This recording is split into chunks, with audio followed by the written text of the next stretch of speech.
Pai amado, nós te damos graça nessa noite, por esse novo capítulo que se inicia no nosso conhecimento, que nosso coração esteja com a porta aberta, Senhor. Que a tua boa palavra flua através da tua filha, Senhor, nesta noite, com inspiração, com graça, e que o teu Espírito, Senhor, nos traga um coração sábio, a partir, Senhor, dos ensinamentos que nós teremos nesta noite. Nos ajuda, Senhor, no nome de Jesus. Amém. Senhora. Amém. Graça e paz, meus irmãos todos. Estamos hoje começando um novo livro. Com certeza, eu não esperava pregar esse livro este ano, mas é melhor a gente obedecer. Mas eu estou bem feliz, porque esse é um desafio, não é? Vamos ler Eclesiastes, no capítulo 1, do versículo 1 a 3. Eclesiastes 1, do versículo 1 a 3, onde está escrito assim: palavra do pregador, filho de Davi, rei de Jerusalém. Vaidade de vaidades, diz o pregador, vaidade de vaidade, tudo é vaidade. Que proveito tem o homem de todo o seu trabalho com que se afadiga debaixo do sol? Quando nós olhamos para essa palavra aqui, nós aprendemos um pouco sobre falar em público.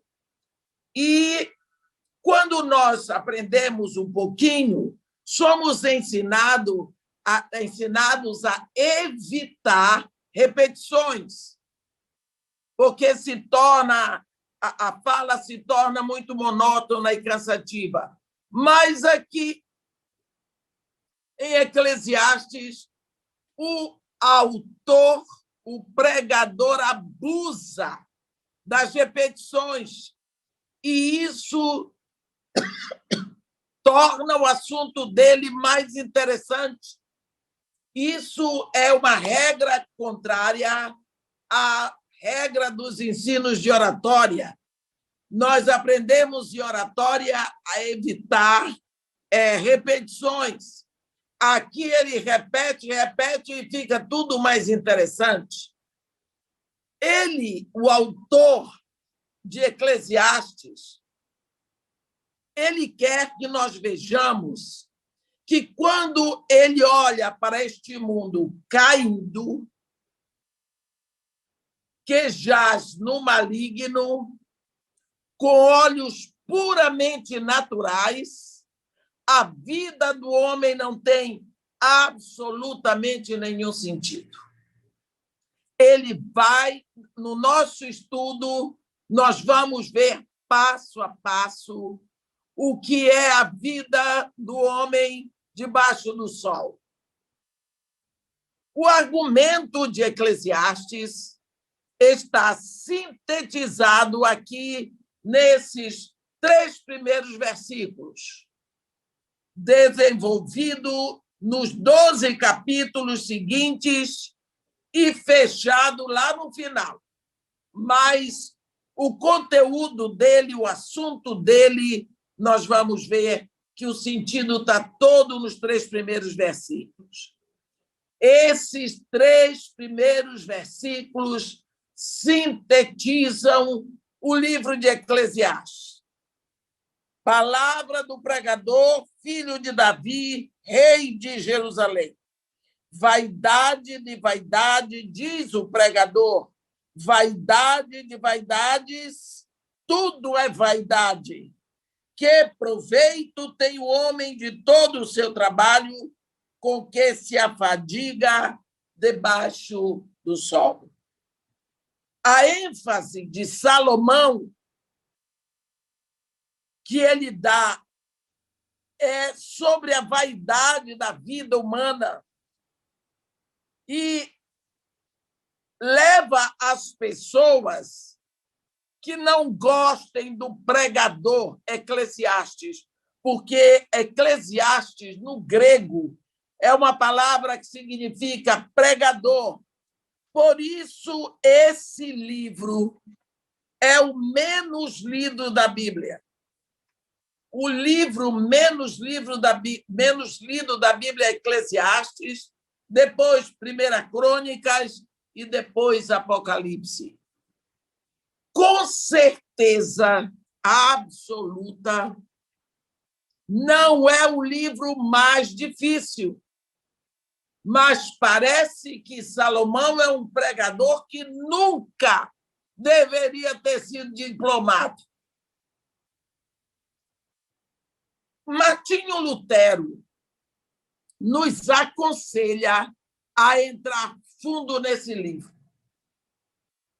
Eu, Edmeia, particularmente, levei muito tempo para encarar esse livro, porque eu não conseguia. Eu chegava no capítulo 12, obrigada, porque eu sou teimosa.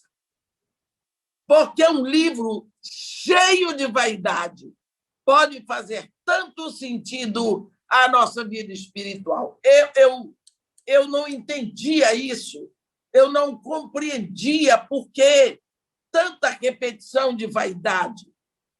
Salomão, aqui, começa dirigindo a nossa atenção à monotonia da vida. Aqui no versículo 3, ele logo diz: que proveito tem o homem de todo o seu trabalho e se afadiga debaixo do sol? Eu vou ler agora até o versículo 11. Geração vai e geração vem, mas a terra permanece para sempre. Levanta-se o sol e põe-se o sol e volta ao seu lugar, onde nasce de novo. O vento vai para o sul e faz o seu giro para o norte. Volve-se e revolve-se na sua carreira e retorna aos seus circuitos. Todos os rios correm para o mar, e o mar não se enche. Ao lugar para onde correm os rios, para lá tornam eles a correr. Todas as coisas são canseiras tais, que ninguém as pode exprimir. Os olhos não se fartam de ver, nem se enchem os ouvidos de ouvir. O que foi é o que há de ser. E o que se fez, isso se tornará a fazer. Nada há, pois, novo debaixo do sol. Há alguma coisa de que se possa dizer: vê, isto é novo? Não. Já foi nos séculos que foram antes de nós. Já não há lembrança das coisas que precederam. E das coisas posteriores também não haverá memória entre os que hão de vir depois delas. Essa é a palavra. Quando nós olhamos para isso, nós vemos alguma coisa assim que ele quer dizer. A eterna mesmice. O pregador nos lembra que não haverá lembranças entre as gerações que hão de vir. Os cientistas, eles anunciam suas novas descobertas. Na realidade, tudo que eles descobrem já existia lá, desde a criação.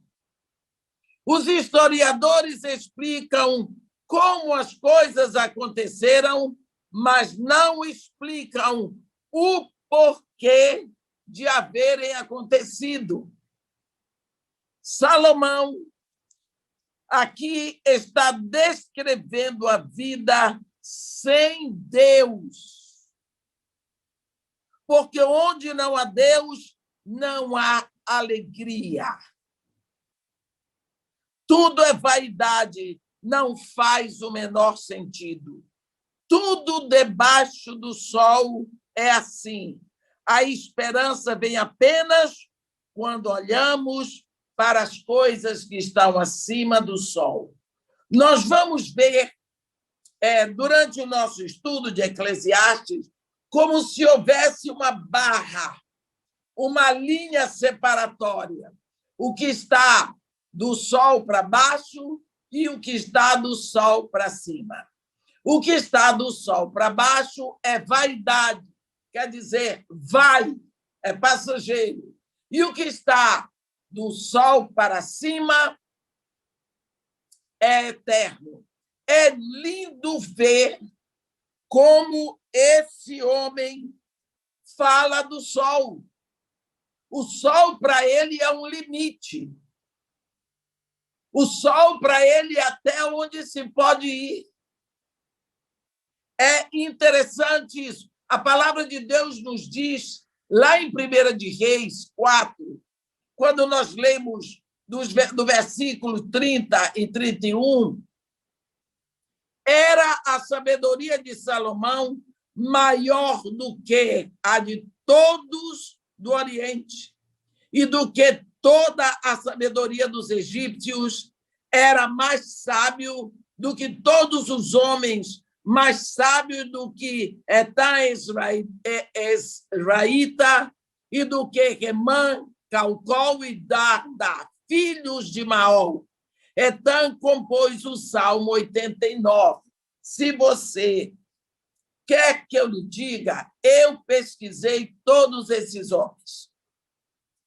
Tem poucos nomes de homens com esse nome, mas todos eles, logicamente, foram famosos na sua época pela sua sabedoria, mas principalmente pela sua cultura.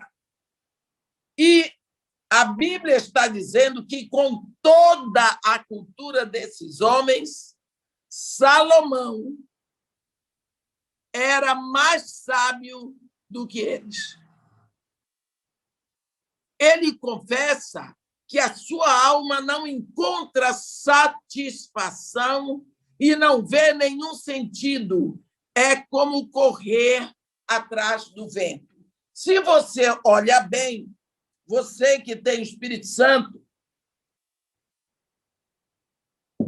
Salomão aqui fala daquela sede que existe na alma do homem, aquela dor, aquele vazio.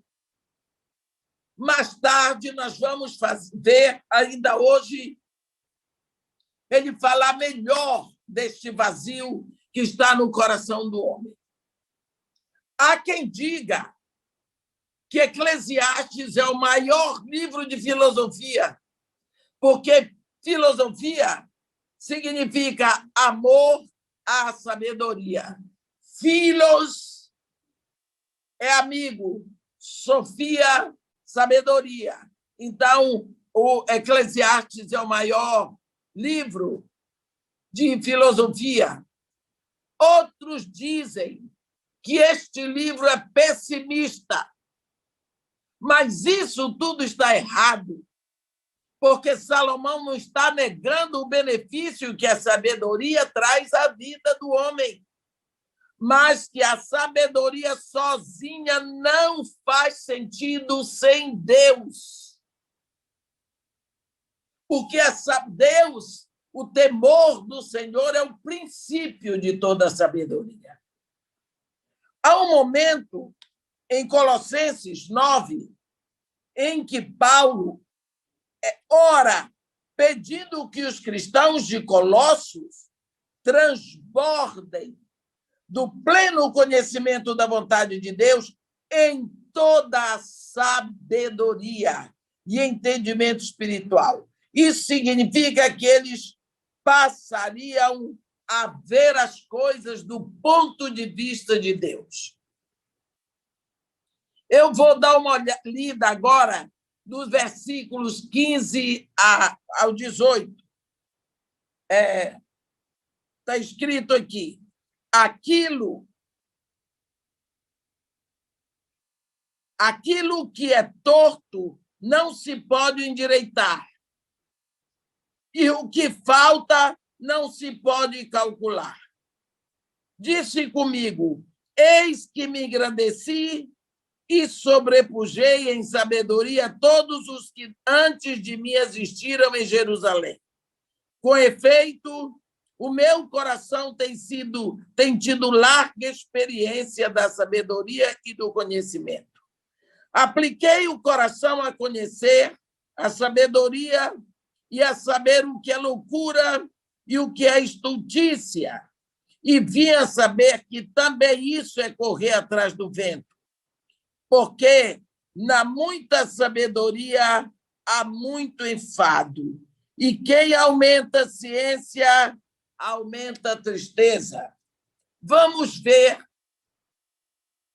que nós, lendo isso aqui, nós pensamos que nós vivemos numa época em que as universidades conseguiram a sabedoria, o conhecimento de todos os séculos. Se nós olharmos desde a época que o homem descobriu o fogo, e ele vem das descobertas e descobertas, e o conhecimento do homem vem sendo acumulado, nós chegamos hoje a um ponto que mandamos homem para Marte, operamos criança no ventre da mãe grávida, os meios de comunicação, eu não sei se ainda podem ser mais rápidos. Daqui a pouco nós vamos ver uma vaca voando, porque é só o que está faltando eles fazerem.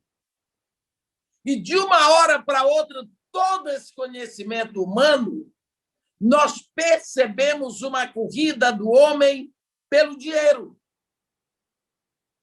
De uma hora para outra, você tem um vírus que ninguém conhece, mas ninguém tem a menor cerimônia de estar vendendo uma promessa pela metade. Ninguém sabe nada do vírus, o planeta está devastado por eles, ele já trocou de maquiagem e vai mudando a maquiagem dele, mas os laboratórios correm atrás de vender vacinas e dizem que a vacina eles não garantem nada. A vacina pode amenizar o sofrimento na hora do ataque, mas estão vendendo.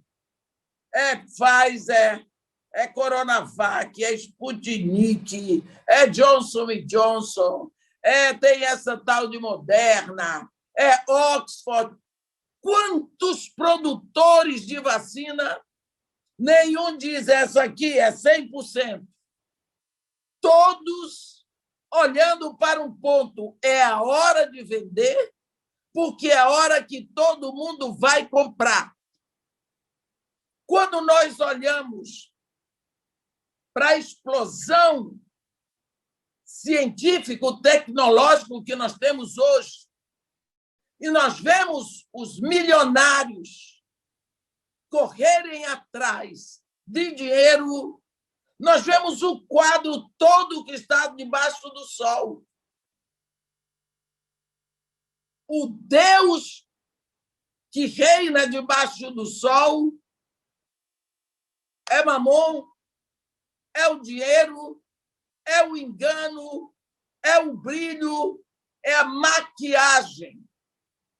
De uma hora para outra, nós vemos a tecnologia se curvar diante de um vírus, de uma morte invisível que ataca aqui, ataca ali, ataca lá, ao mundo todo ao mesmo tempo. Isso nós podemos pensar como Salomão. Por que nos afatigamos todos que nós não sabemos quando vem um vírus desse? Não é? Nós nos perguntamos, Para que serve isso tudo se mais a mais nós vivemos como estúpidos?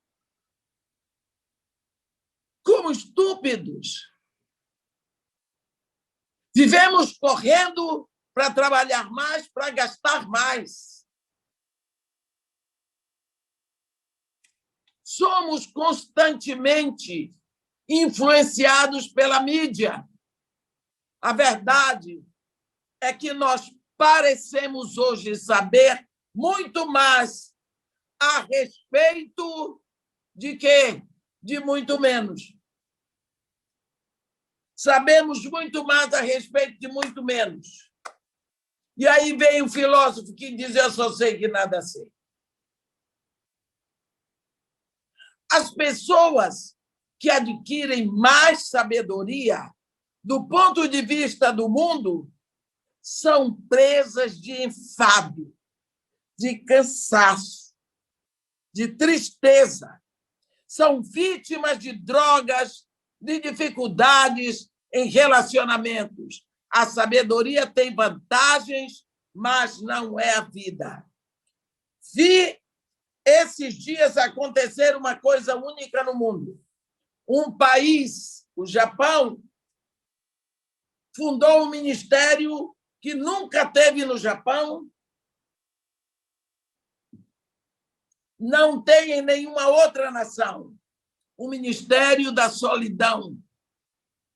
É um ministro cuja pasta é cuidar dos solitários. O povo japonês, tão admirado pela sua tecnologia, tão admirado pela sua cultura, é um povo oprimido.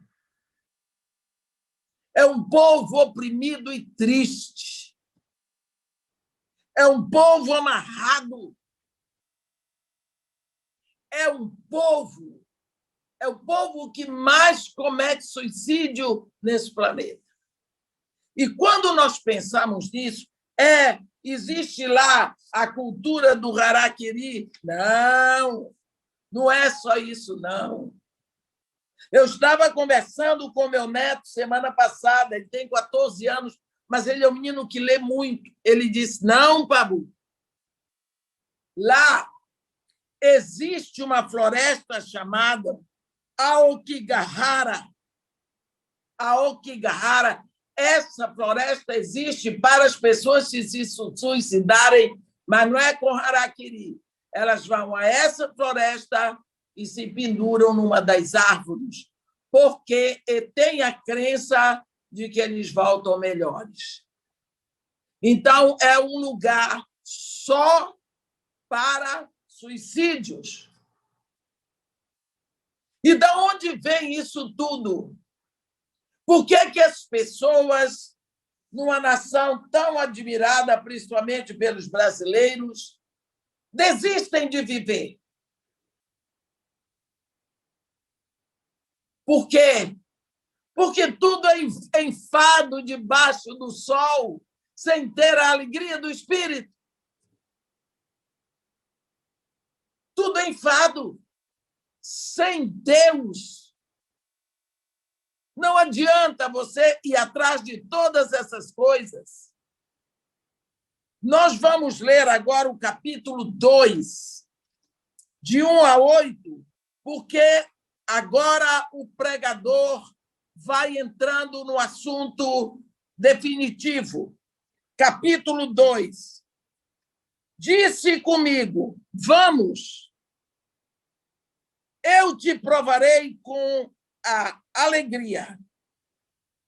Goza, pois, a felicidade, mas também isso era vaidade.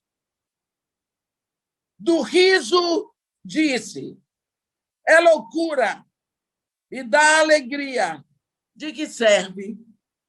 Resolvi no meu coração dar-me ao vinho, regendo-me, contudo, pela sabedoria, e entregar-me à loucura, até ver o que melhor seria que fizessem os filhos dos homens debaixo do céu durante os poucos dias de sua vida. Empreendi grandes obras, edifiquei para mim casas, plantei para mim vinhas, fiz jardins e pomares para mim, e nestes plantei árvores frutíferas de toda espécie. Fiz para mim açudes, para regar com eles o bosque em que reverdeciam as árvores. Comprei servos e servas, e tive servos nascidos em casa. Também possuí bois e ovelhas, mais do que possuíram todos os que antes de mim viveram em Jerusalém. Amontoei também para mim prata e ouro e tesouros de reis e de províncias. Provi-me de cantores e cantoras e das delícias dos filhos dos homens, mulheres e mulheres. Olha só. Olha para esse Salomão. Ele podia falar dessas coisas? Ele tinha autoridade? Será que existe um modo de encontrarmos satisfação completa debaixo do sol? Se não conseguimos, tendo sabedoria, quem sabe, o prazer das possessões pode nos dar alguma coisa? Hein? Mas Salomão diz que o prazer pode ser agradável por um pouco, mas nunca nos trará um verdadeiro sentido para as coisas que acontecem. Assim, ele menciona alguns prazeres. Pense, primeira coisa, um prazer, o riso. Eu me lembro de uma canção brasileira que diz: a lágrima e o sorriso andam de braços dados. Primeira coisa que ele vai estudar aqui é o riso. Pense num palhaço, que ele arranca a risada das pessoas e, na maioria das vezes, são miseravelmente tristes os palhaços. Eu me lembro de uma história que Billy Graham conta de um homem que foi ao médico buscar ajuda para a depressão. Ele sofria de depressão. Então, ele marcou a consulta com o médico e foi. E, quando chegou lá, o médico disse: não vou passar nenhum remédio para você. Eu vou lhe pedir que você compre um ticket e você vá para o circo que chegou aqui na nossa cidade. Lá, nesse circo, você vai sair de lá curado, porque tem um palhaço que ele arranca a gargalhada de todo mundo. E o homem disse: palhaço, sou eu. Sou eu o palhaço do circo. Você sabe o que é isso? Sou eu. O palhaço do circo sou eu. Você sabe o que é fazer rir para ganhar dinheiro? Mas lá dentro você está chorando porque o seu vazio vai ficando cada vez maior, a sua sede vai crescendo até um ponto. Tem pessoas, a depressão é o resultado dessa sede. Essa sede vai chegando a um ponto que você faz de tudo para saciá-la. E você sacia com um tiro na cabeça ou se pendurando no lugar.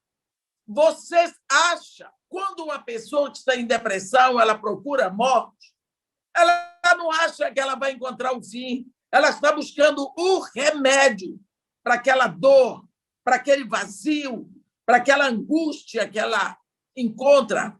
O que o pregador está dizendo aqui é isso. debaixo do sol. Significa essa situação aonde nós nascemos. A expressão do pregador é debaixo do sol. A nossa poderia ser a leste do Éden, que nós já fizemos esse trabalho este ano. Então, o primeiro método que o pregador usa para vencer o seu vazio é o riso, mas não adianta. Aí ele parte para o vinho. Se o riso não é a solução, talvez o vinho.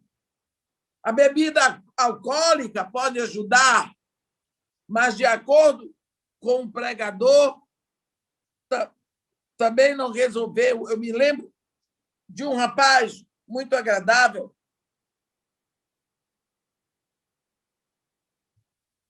que estava sempre bêbado. E eu sabia um pouco da história dele. Um dia eu cheguei lá no Morro Dona Marta, mais ou menos umas 5 horas da manhã. Eu estava levando pão, as coisas para tomar logo meu café e começar. Era uma manhã um pouco fria, dessas manhãs de junho, julho, aqui no Rio de Janeiro, onde tinha dado aquela garoa e ele estava lá. Ele sempre gostava de me ajudar a carregar as coisas. Eu disse, vamos. Aí ele foi, passei na frente, que daqui que ele chegasse lá, trôpego que estava, mas ele me ajudou.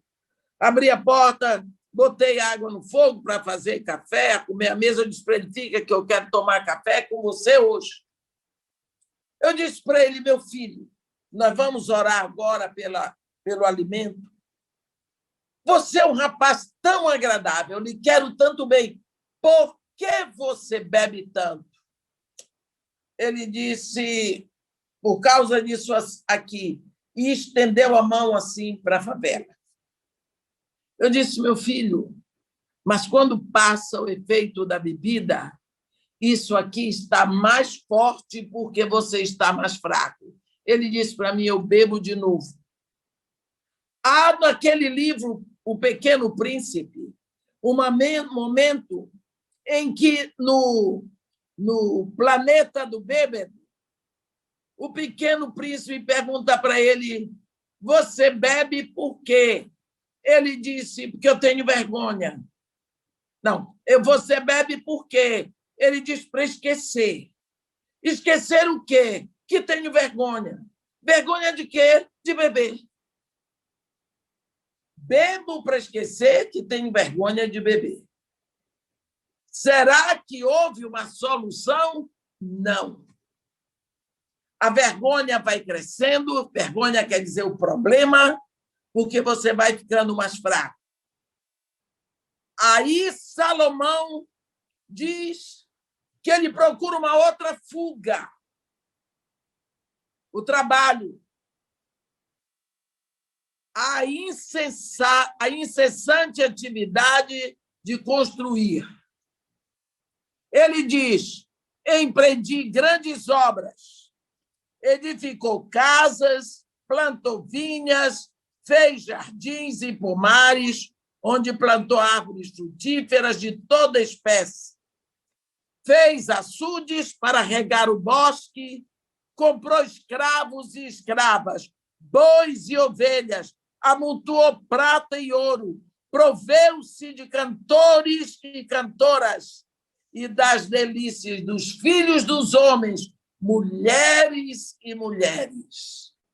Salomão conclui que também o prazer não faz nenhum sentido. Com o dinheiro se compra muita coisa, menos o sentido da vida. Nada faz sentido sem Deus. Você pode fazer o que quiser numa geladeira desconectada da tomada elétrica.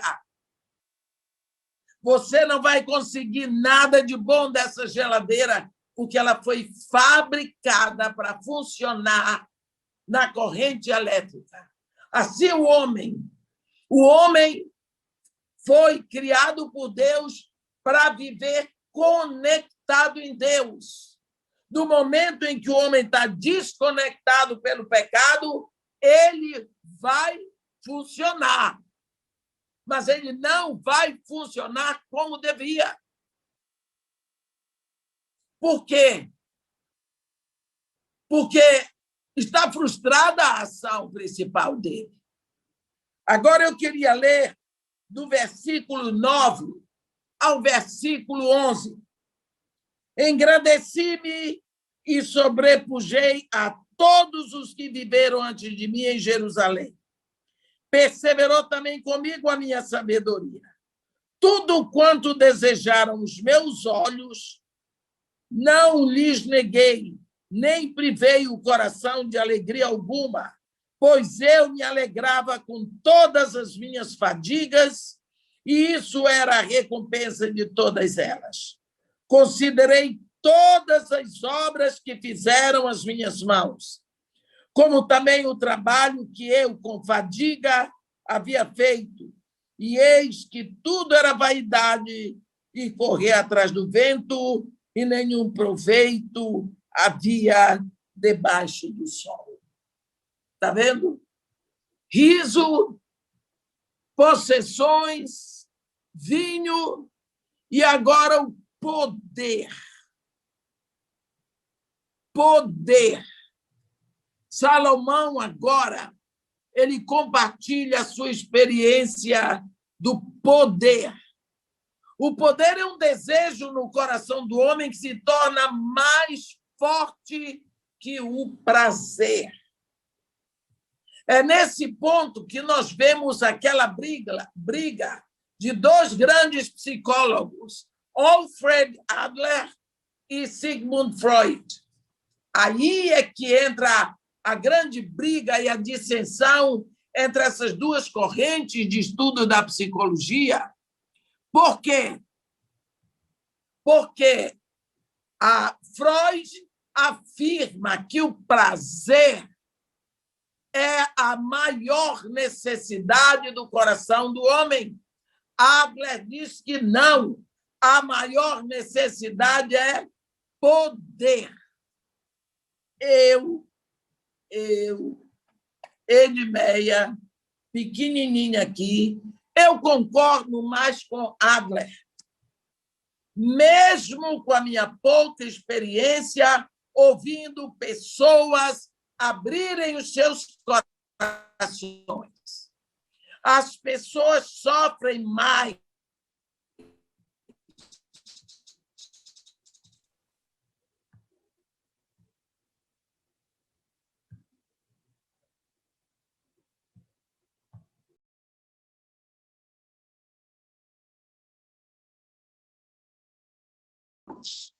elas veem que correm o perigo de perder o poder, se sentem humilhadas.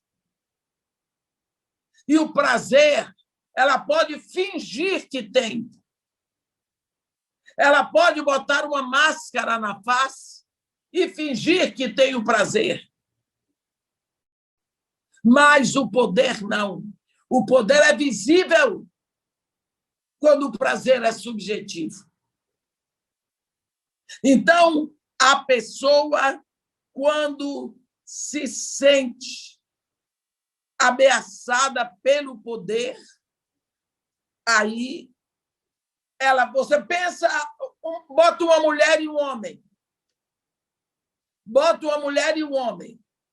A mulher, se souber que o marido está apaixonado por outra mulher, ela fica louca. Mas o seu marido não está encontrando com outro, não tem problema, mas ele gosta dela. Mas vocês moram no Brasil. E essa mulher pela qual ele está apaixonado há anos mora na África do Sul, mas não importa, ele gosta dela. A mulher fica revoltada. O homem não se importa que a mulher dele esteja até apaixonada por outro homem, contanto que o outro não toque nela. Bem, ele mora na África do Sul, ele fica por lá, fica você aqui, que se dane. Ele não pode tocar, porque o homem tem medo da perda de poder. Então, nós pensamos, as pessoas sofrem mais quando elas sentem a ameaça da perda do poder quando se sentem ameaçadas da perda do prazer. O poder pode controlar muitas coisas, mas não pode controlar o verdadeiro sentido da vida. Vemos mais uma coisa, do versículo 12 a 16. Então passei a considerar a sabedoria e a loucura e a estultícia. Que fará o homem que seguirá o rei?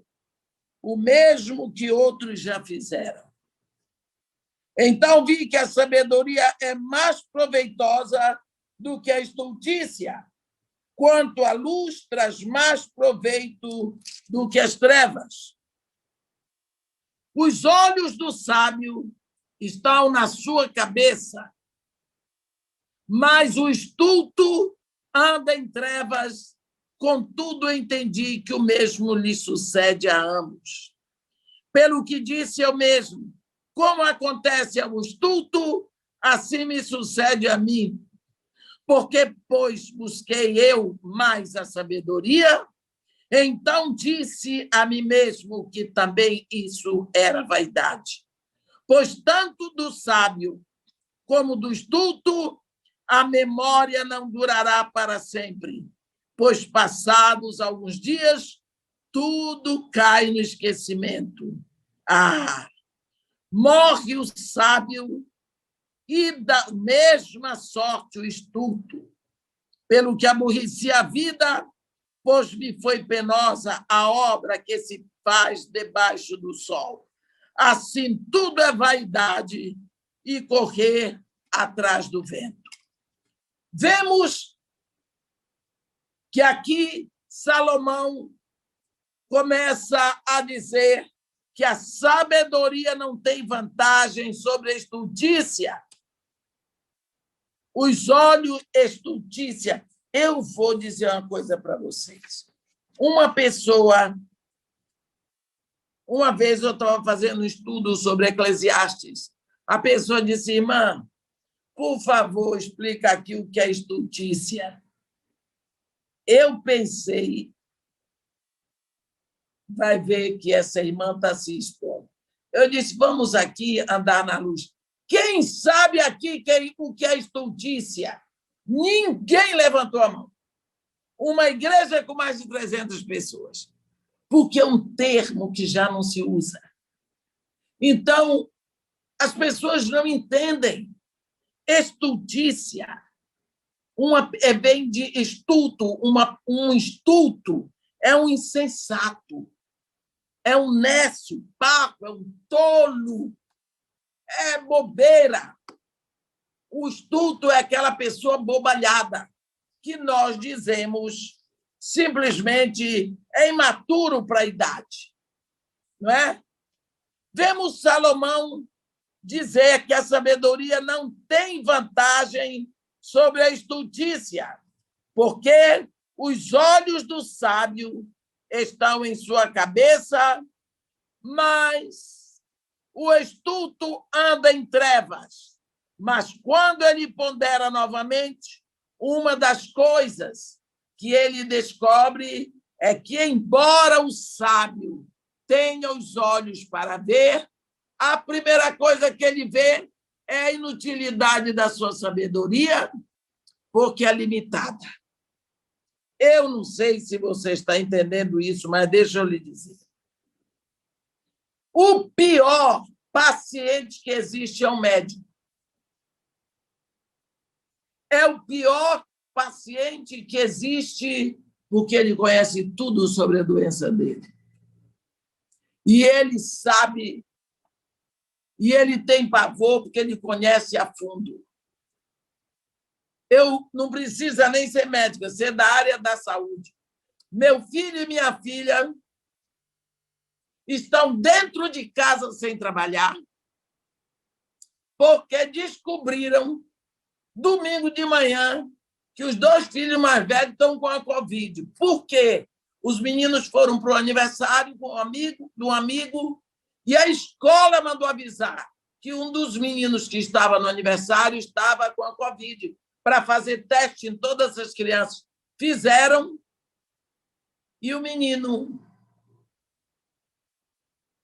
ficou provado que meus netos, a de 12 e o de 14, estão com a Covid. Só que não me avisaram, eu fui lá sexta-feira, me abracei, beijei, rolei, cheirei. Os meninos agora estão com medo que eu esteja com Covid de novo, isso é muita coisa. Em um ano, 2 vezes Covid, estou não. Mas amanhã vou fazer o teste. Para você ver, eles estão lá, esperando para ver o que vai dar o exame deles. Eu disse, que maluquice! Eu vou ficar em casa esperando ver se eu tenho algum sintoma, eu vou fazer o que eu tenho que fazer. O que é isso? Eu não tenho noção do dano que isso pode trazer para mim. Mas eles têm. Então, é isso que Salomão está dizendo aqui. É que o sábio ele tem os olhos para ver. E a primeira coisa que ele vê é a inutilidade da sabedoria dele, porque é limitada. Quando a gente vê tudo. Embora ele compreenda que é melhor ser sábio do que estulto, um e outro terão que enfrentar a morte. Morre rico, morre pobre, morre preto, morre branco, morre culto, morre analfabeto. Ele quer dizer que, no final das contas, não haverá diferença o quanto fomos sábios, porque tudo nos leva à morte. Cedo ou tarde, como diz o Bernard Shaw, no momento que nasce, começamos a contagem regressiva para a morte. Eu não falo muito de morte, porque a morte apavora muitas pessoas. Eu digo o retorno para casa. Quando nós nascemos, nós começamos a nossa caminhada de volta para o Pai. Porque esta vida aqui é só uma oportunidade que nós temos de sermos filtrados em Jesus para voltar para Deus. Essa é a visão de alguém que olha a vida debaixo do sol. Esta visão aqui que Salomão está dizendo. Do versículo 18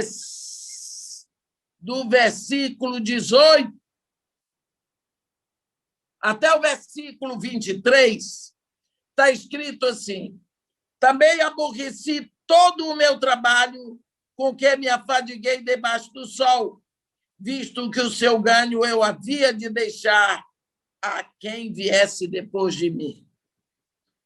E quem pode dizer se será sábio ou estulto? Contudo, ele terá domínio sobre todo o ganho das minhas fadigas e sabedoria debaixo do sol. Também isto é vaidade. Então me empenhei, porque o coração se desesperasse, de modo de todo o trabalho com que me afadigara debaixo do sol. Porque há homem cujo trabalho é feito com sabedoria, ciência e destreza. Contudo, deixará o seu ganho como porção a quem por ele não se esforçou. Também isto é vaidade e grande mal, pois que tem o homem de todo o seu trabalho e da fadiga do seu coração, em que ele anda trabalhando debaixo do sol, porque todos os seus dias são dores e o seu trabalho desgosto, até que noite não descansa e o seu coração, também isto é vaidade. Nada há melhor para o homem do que o comer, beber e fazer que a sua alma goze o bem do seu trabalho. No entanto, vi também que isto vem da mão de Deus. Vamos ver um pouquinho isso aqui. Agora que ele já falou em vinho, já falou em riquezas, já falou até em poder, ele vai falar do trabalho.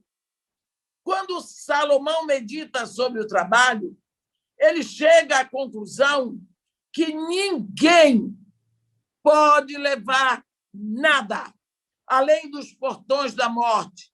E aí ele pergunta, então, qual o sentido de trabalharmos, de nos afadigarmos tanto nos poucos dias que temos aqui, para deixar para alguém que não trabalhou por ele? Isso é vaidade. O modo como Salomão escreve aqui é bem diferente de Provérbios e também de Cantares. Mas ele se coloca na posição de alguém que vê a vida só debaixo do sol, não do ponto de vista de Deus. Eclesiastes é um livro que levanta questionamentos que serão respondidos em todos os outros livros da Bíblia. A Bíblia toda vai responder às perguntas que o pregador faz em Eclesiastes. Ele começa onde as pessoas estão, mas precisamos o resto da Bíblia para nos levar onde devemos estar, onde devemos chegar.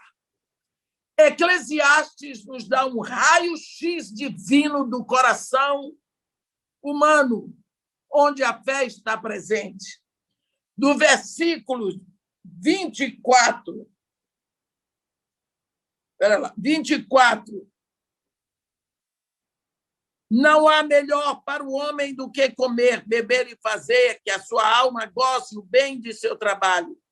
No entanto, vi também que isto vem da mão de Deus, pois separado deste, quem pode comer ou quem pode alegrar-se? Porque Deus dá sabedoria, conhecimento e prazer ao homem que lhe agrada. Mas ao pecador dá trabalho para que ele ajunte e amontoe, a fim de dar àquele que agrada a Deus. Também isto é vaidade e correr atrás do vento. Olhe bem que as coisas estão começando a mudar.